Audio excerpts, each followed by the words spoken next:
महाराज जी के मुखारबिंद से आप लोग इस अमृत रूपी कथा का उत्तरार्ध सुनकर अपने जीवन को धन्य बनावे, क्योंकि प्रारब्ध से चलकर उत्तरार्ध की ओर कथा चल दी है और कथा का आज पूर्ण दिवस है, कथा आज पूर्ण हो जाएगी। अतः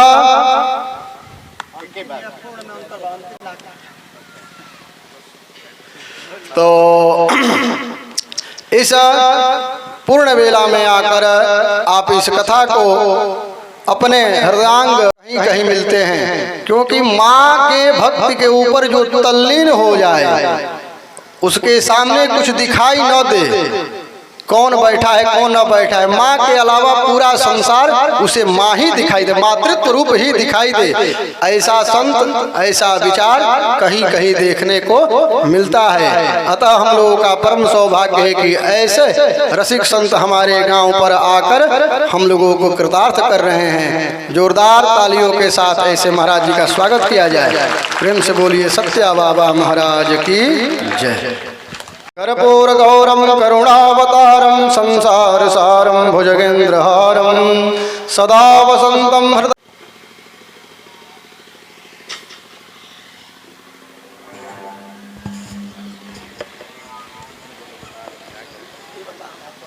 मूर्तियाँ दिखाओ गेल हमें वो छिपा बा।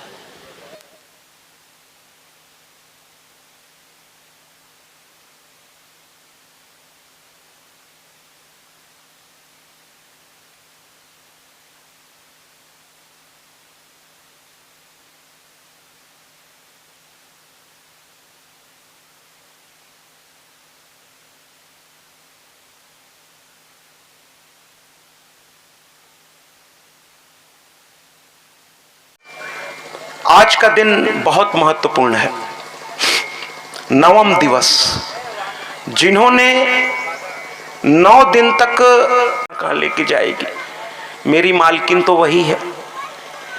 अब देखें अगला कहाँ लेके जाना है उसको, मुझको। तो आपका मंदिर बहुत प्यारा है, इसकी रक्षा करिएगा।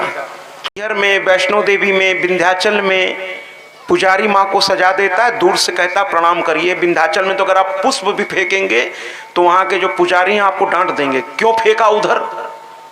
सजा देते हैं माँ को। इसके बाद पुष्प भी कहते हैं मुझको दीजिए, वो अपना चरण में डाल देते हैं। आप अपने से अगर फेंकने की कोशिश करेंगे तो वहां के सारे पुजारी मिलकर आपको डांट देंगे, क्यों फेंके। तो भैया हाथ जोड़ते हैं आपके, बड़ा प्यारा सजा है, बड़ा प्यारा सजा है। तो कृपा करके उन पर एकदम से सब कुछ मत चढ़ा दीजिए, चढ़ाइए, दूर से चढ़ाइए, सजा के रखिए। जैसे आप सच के रहना चाहते हैं, हमारी मैया भी सच के रहना चाहती है। देखिए हमारे पास एक मूर्ति है, इनमें हमने क्या सिंदूर पोंछ रखा है, ऐसा क्या कर रखा है, रोज पोंछता हूं, इनके बालों को रोज संवारता हूं।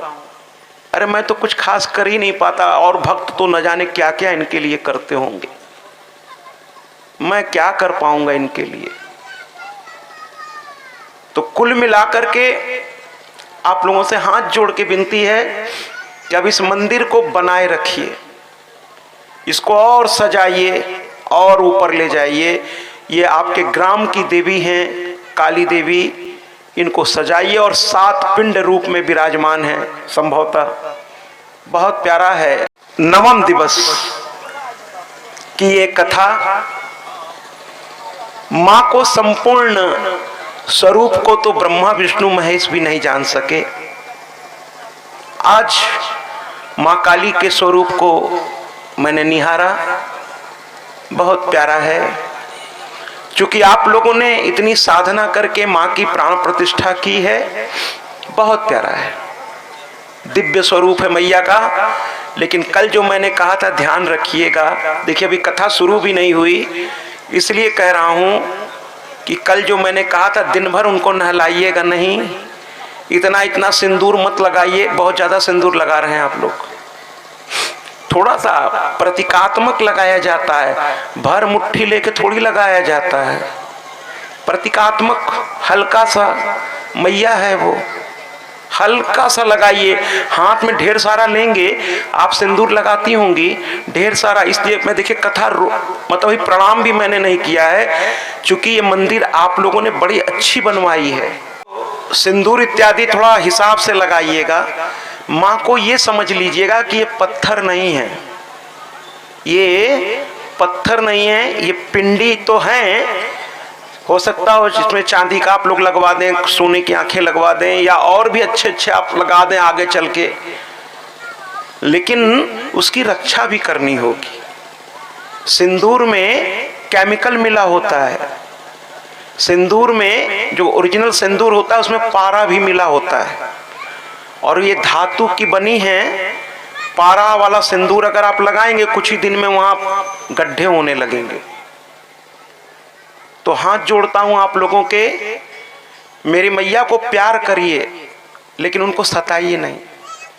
वो इतनी प्यारी हैं कि आपसे कहने तो नहीं आएंगी, हमारे मुंह से या और संतों के मुंह से कहलवाएंगी आपको।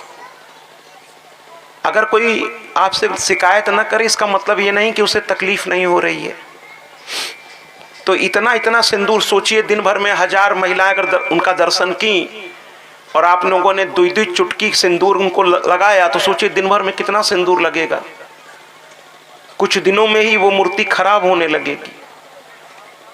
मेरी बात को ध्यान से सुनिए, हल्का सा, जिस भी उंगली से आप लोग सिंदूर लगाती हो, हल्का सा उस पर टच करके बहुत हल्का सा माँ को लगाइए। बड़े मंदिरों में पुजारी केवल छूते हैं, सबको छूने का अधिकार नहीं है। भैया भैया भैया होगा तब होगा, लेकिन जब तक छात्र जीवन है ब्रह्मचारी व्रत का पालन करो। और जो ब्रह्मचर्य व्रत का पालन करता है, गांधी जी के 3 बंदर को याद रखो, बुरा मत देखो, बुरा मत कहो, बुरा मत सुनो। अगर ये 3 बातें आप मानोगे तो आप ब्रह्मचारी व्रत का पालन कर ले जाओगे। ब्रह्मचर्य बनो, गलत चीजों को देखने से बचो। मैंने पहले भी कहा था, वेद कहता है भद्रम सुनो, यानी हमेशा अच्छा सुनो। हमारे छात्रों में बहुत शक्ति है महाराज। मैंने 32 साल इस क्षेत्र में गुजारा अपने जीवन का। आज मेरी उम्र 60 साल है। अब ये मां की कृपा है कि वो ऊर्जा दे रही है, मैं बोल रहा हूं। तो कहने का तात्पर्य यह है कि मेरे इशारों को समझो आप लोग। गंदा मत देखो, गंदी बातें आपस में मत करो, गंदा मत बोलो, रात दिन अपनी शिक्षा में मन लगाओ। एक सपना देखो, सपना वो देखो जिसको सच करने के लिए तुम्हारी नींद उड़ जाए, वही सपना सार्थक है। सोकर सपना देखने वालों का सपना पूरा नहीं होता। सपना ऐसा देखो जो रात की नींद उड़ा दे तुम्हारी। और जिस दिन ऐसा कर ले जाओगे, उस दिन तुम्हें कोई रोक पाएगा क्या?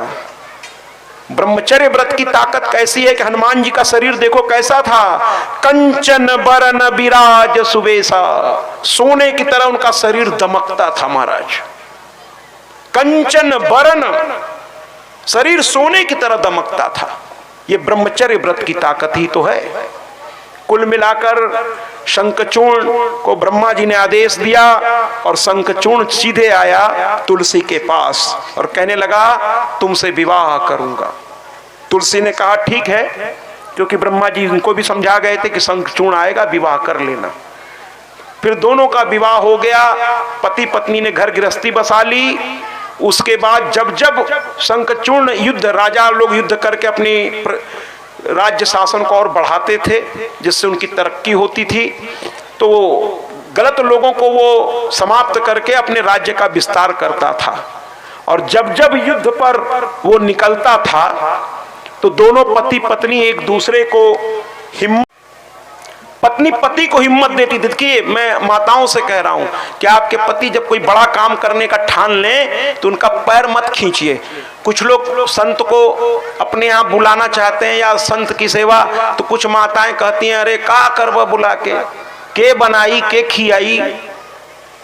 अगर आप भगवान के मंदिर में खीर बना के नहीं ले जा सकती, किसी संत को अगर आप भोजन नहीं करा सकेंगी, धर्म के काम में अपने पति का साथ नहीं देंगी, अगर वो बेचारा सही रास्ते पे चल रहा है तो रोज उसकी खिंचाई करोगे आप, या पत्नी अच्छा काम करे पति उसको खींचे, या पति अच्छा काम करे पत्नी ना, दोनों को मिलकर अपनी गृहस्थी को सही दिशा में लेके चलना होगा। तो जब जब शंखचूर्ण युद्ध पे जाता था तो दोनों पति पत्नी, देखिए पति पत्नी का संबंध केवल भोग विलास का नहीं है महाराज, ये दोनों बड़े अच्छे मित्र भी बन सकते हैं। पत्नी को एक अच्छा मित्र समझ लीजिए, माँ को अपना गार्जियन समझिए, जो आपकी जननी है, जो जन्म दी है, माता पिता वो आपके अभिभावक हैं, उनसे राय लीजिए और पत्नी को अपना साथी बनाइए। और पत्नी को भी अपने को इस लायक बनाना होगा, और आप हैं इस लायक कि अपने पति को जरूरत पड़ने पर हिम्मत दें, हिम्मत दें, क्योंकि हिम्मतें मर्दा तो मददे खुदा, हिम्मत दें। और शंखचूर्ण जब जब युद्ध पर जाता था तो एक दूसरे से क्या कहता था, जय अम्बे जगदम्बे मां। दोनों मां के परम भक्त। तो रात में जरूरी नहीं है पति पत्नी बैठी है तो कभी साधना भी करिए महाराज। रात या दिन भोग विलास के लिए नहीं है, साधना करिए, अपने बच्चों को मर्यादा में ले आइए, खुद मर्यादित पहले हो जाइए। एक समय के बाद पत्नी मित्र की तरह हो जाए तो ज्यादा अच्छा है महाराज, मेरे इशारे को समझिएगा। केवल भोग विलास के लिए संसार नहीं बना है, साधक बनिए, है ना। तो पत्नी और पति जब युद्ध पे जाता था तो रात को बैठ करके माँ के सामने दोनों हाथ जोड़ते थे कि कल मेरा पति एक नए युद्ध पर जा रहा है, हे माँ दुश्मन से उसकी रक्षा करना। दोनों रात भर जगकर माँ की साधना करते थे और सुबह शंखचूड़ को वो विजय तिलक लगाती थी और कहती थी जाओ विजय प्राप्त करके वापस लौटना। और जब जब ये तुलसी, क्योंकि तुलसी साध एकदम सती थी, अपने पति के अलावा किसी पर वो कभी सोच भी नहीं सकती थी, उसके सत्यता में इतना ताकत था कि जब वो तिलक लगाती थी अपनी पति को तो कोई माई का लाल, यहां तक कि अभी आगे कथा आएगी महादेव भी उसको मार नहीं पा रहे थे, क्योंकि पत्नी ने तिलक लगा के भेजा था। पत्नी में ऐसी ताकत होती है। तालियों से स्वागत करिए। वो विजय तिलक लगाती थी और कहती थी रात में अपने पति को हिम्मत देते हुए, क्या कहती थी, बजाइए। जय अम्बे जगदम्बे माँ, तेरे दम से है दुनिया। जय अम्बे जगदम्बे माँ, तेरे दम से है दुनिया। तेरी महिमा कोई न जाने, तुझसे कौन बचा है यहाँ।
मैं इन चरणों पे श्रद्धा फूल चढ़ाऊंगा।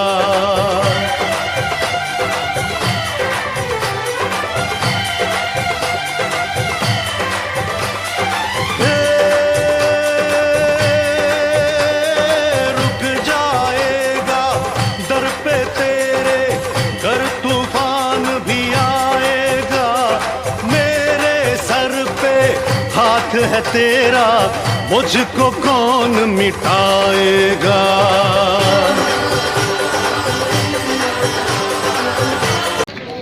युद्ध पे जाने से पहले दोनों पति पत्नी और इसके बाद विजय तिलक लगा के भेजती थी महाराज। सारा पृथ्वी जीत लिया उसने, स्वर्ग भी जीत लिया, सब कुछ उसके अधीन हो गया। अब की देवताओं को फिर दिक्कत हुई महाराज, का राज्य हो गया। देवता फिर परेशान, गए भगवान विष्णु के पास, पहले गए इंद्र के पास, इंद्र लेके गए ब्रह्मा जी के पास, ब्रह्मा लेके गए महादेव के पास, सब लोग मिलके भगवान विष्णु के पास। भगवान विष्णु ने कहा देखो भैया, वो माँ का दीवाना है और मेरा भी भक्ति करता है, तो मैं तो उसे मारने नहीं जाऊंगा। तो अब देवता कहने लगे महाराज ये देखिए, ये कह रहे अब हम जावे नहीं करेंगे मारने इसको, अब कैसे कहा होगा।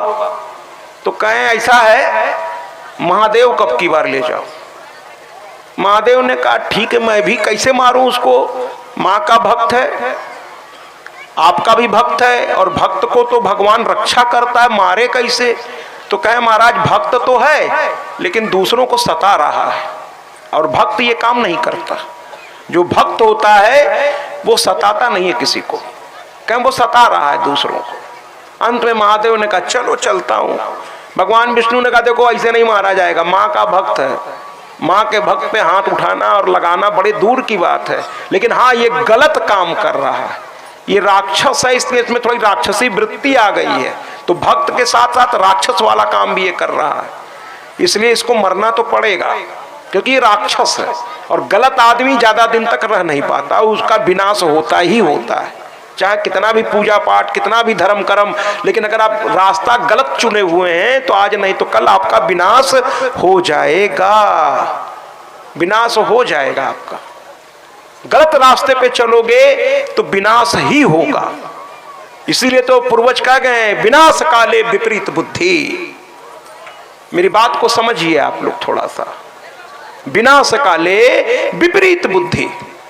कुल मिलाकर के महादेव चलने लगे तो भगवान विष्णु ने कहा एक काम करो, ये आपके त्रिशूल में मैं अपनी शक्ति भी, देखिए कोई व्यक्ति अपनी साधना से इतना बड़ा हो जाता है कि उसको मारना महादेव के अकेले बस का नहीं रह गया। भगवान विष्णु ने कहा मेरी शक्ति भी मैं दे रहा हूं तुमको, त्रिशूल में अपनी शक्ति डाल दी। अब ब्रह्मा जी की ओर देखा कि आप भी कुछ करोगे कि आप बैठे बैठे तमाशा देखोगे।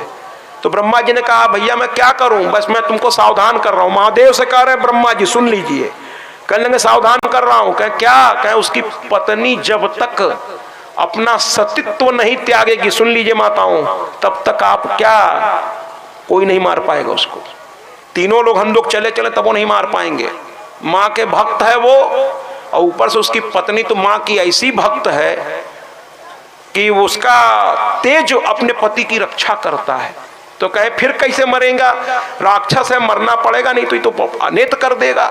तो कहे एक ही तरीका है, भगवान विष्णु से कहते हैं सुन लीजिए ध्यान से, तुलसी माता की कथा बड़े पवित्र कथा, ऐसे तो हर कथा बड़ी पुण्यदायी थी। कहते एक ही तरीका है, कहे उसके सतीत्व को भंग कर दिया जाए। अब सब कांप गए, कह रहे बाप रे बाप, किसी पतिव्रता की पातिव्रत धर्म का वो भंग करने का पाप कौन करेगा। भगवान विष्णु से लेकर सब हाथ जोड़ के थर-थर कांपने लगे, कैसे होगा। अंत में ब्रह्मा जी ने कहा एक ही तरीका है विष्णु भगवान। कहें क्या, कहें ये राक्षस है, इसको मरना तो पड़ेगा। आदमी सही है लेकिन पूरा सही नहीं है, तो मरना पड़ेगा इसको, तभी जाके शांति होगी।